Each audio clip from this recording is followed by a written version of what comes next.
Hey guys, welcome to Malty Monday. We have a really cool one today. Kind of a unique style.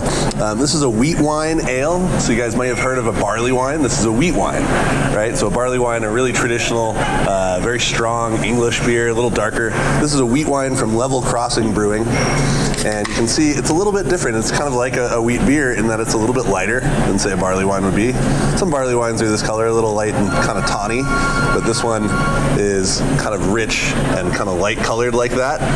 Really, really nice. A lot of haze from that wheat. What's so cool about this one, nice and strong like a barley wine, 10.5%. What's cool is when you brew a beer this strong with that much malt going on, you get some really interesting characteristics out of it. And this really brings forward the wheat character. So this one's all about fruit to me. Apricot notes, some really bright orange citrus, some like stone fruit all across the board, as well as some kind of peppery herbal notes, white pepper, maybe even like just a little bit of culinary herb, but really the fruit is what comes out the most, you know. Huge apricot. Lots of bright orange, really tasty stuff. This is kind of a little note on here. You can see the Roman numerals. So it's kind of hard to say the whole name of this thing. The brewer at Level Crossing brews this as part of his Red Feather series, and they're kind of really special beers. His name is Chris Dietrich, and this one's actually brewed in honor of his daughter, so that he can enjoy with his daughter when this beer ages out when she's 21. She's just a little tiny kid right now. So kind of a fun story about that. He's did one for his son. They did a barley wine. This is now for his daughter. So pretty cool. Hell yeah, that's rad. Kind of to pair it from on the Caputo side, when we're doing beer pairings and we kind of get into these bigger, heavier, boozier beers, I think chocolate works really good, and this kind of knocked it out of the park. And playing off the fruit flavors, we thought it'd be fun to throw out some chocolate with some dried fruit in it. So this is Amedei's Toscano Blond. Amedei's a really cool company out of Tuscany in Italy. Well, I can't even open it, but we're just gonna rip the package.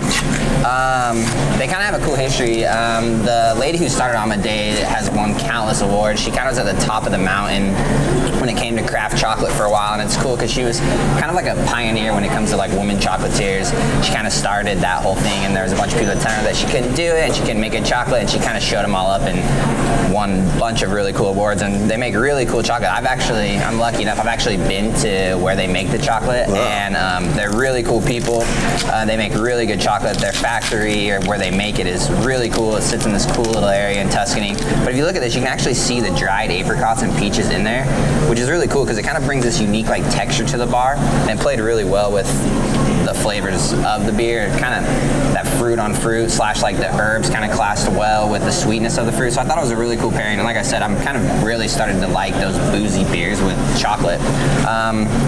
It's at 63%, so it's not overly bitter, but it still has that dark chocolate characteristics, which is nice because it stands up to the beer. So I thought it was pretty cool. I thought it worked. Yeah, the texture in that bar, you know, the little bit of chewiness from the fruits goes well with, like, this is a wheat beer. Wheat has a ton of protein. Yeah. This is a big fluffy beer with a lot going on.